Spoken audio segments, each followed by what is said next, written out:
সম্মানিত দিনী ভাই ও বোনেরা, শয়তান আমরা জানি যে নামাজে ধোঁকা দেয়, কিন্তু কোন শয়তান ধোঁকা দেয় এবং কি করলে তার হাত থেকে প্রতিরোধ থেকে আপনারা বাঁচতে পারবেন, সেই সমস্যাগুলো নিয়ে আজকের ভিডিওটি। এবং আপনাকে যে শয়তানটি নামাজের মধ্যে ধোঁকা দেয় সেই শয়তানটি সম্পর্কে আমরা প্রকাশ করে দেওয়ার জন্য এই ভিডিওটি তৈরি করা হয়েছে। তো আপনি ভিডিওটি মনোযোগ সহকারে শেষ পর্যন্ত দেখলে আপনি বুঝবেন যে কোন শয়তান আপনাকে নামাজের সময় বাধা দেয় এবং কি করলে তা থেকে আপনি উত্তোলন হতে পারবেন। আপনাদেরকে যে শয়তানটি অন্য অন্য সময় বাধা দেয় সেই শয়তান কিন্তু আপনাকে নামাজের সময় বাধা দেয় না। নামাজের সময় আপনাকে যে শয়তানটি বাধা দেয় সেই শয়তানটির নাম হচ্ছে খিনজাব। এই খিনজাব নামের শয়তান শুধু আপনাকে নামাজের সময়ে আসবে বাধা দিতে, এবং সে অনেক শক্তিশালী শয়তান, যা আল্লাহ তাআলা মানুষকে পরীক্ষামূলক এই শয়তানকে এত শক্তি দিয়েছেন, এবং এটাকে বলা হয় যে ইবলিস শয়তানের ডান হাত। এই খিনজাব নামক শয়তান জিন, একে কখনো আপনি বন্দি করতে পারবেন না, একে আপনি ধরতেও পারবেন না। একে একমাত্র আল্লাহ তাআলা ইবাদত বন্দিগির মাধ্যমে তার কাছ থেকে আপনি রেহাই এবং স্বস্তি পাবেন।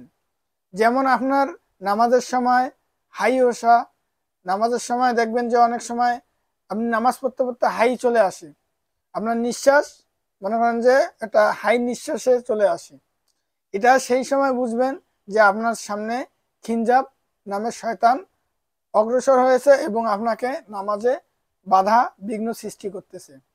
এবং তার মাঝে আপনার মাঝে আরেকজন আছে, সেটা হচ্ছে আপনার কারেন্ট জিন।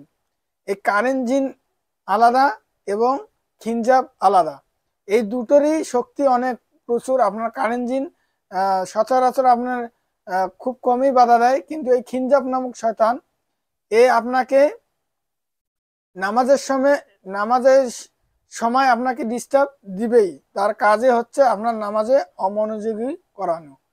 তো আপনারা হয়তো বুঝতে পারছেন যে নামাজের সময় যে ডিস্টার্ব করে সেটা শয়তানের নাম হচ্ছে খিনজাব, এবং এর কাছ থেকে প্রতিহত বা উত্তোলন কি, আমরা যদি এটা জানতে চাই তাহলে আমাদেরকে অবশ্যই, আপনি যদি ওই খিনজাব থেকে মুক্তি পেতে চান তাহলে আপনাকে অবশ্যই নামাজের আগেই আউযু বিল্লাহি মিনাশ শাইতানির রাজিম বিসমিল্লাহির রহমানির রহিম আপনি 3 বার পড়ে আপনি যখন নামাজের মধ্যে দাঁড়ায় যাবেন, ইনশাআল্লাহ আল্লাহ তাআলার রহমতে ওই খিনজাব নামের শয়তান থেকে আপনি মুক্তি পাবেন। তো ভিডিওটি শেয়ার করে সবাইকে দেখার সুযোগ করে দিবেন। আর এই ধরনের বা কি ধরনের আপনাদের ভিডিও দরকার আপনি মেসেজ করে জানাই দিবেন। আসসালামু আলাইকুম ওয়া রাহমাতুল্লাহি ওয়া বারাকাতুহু।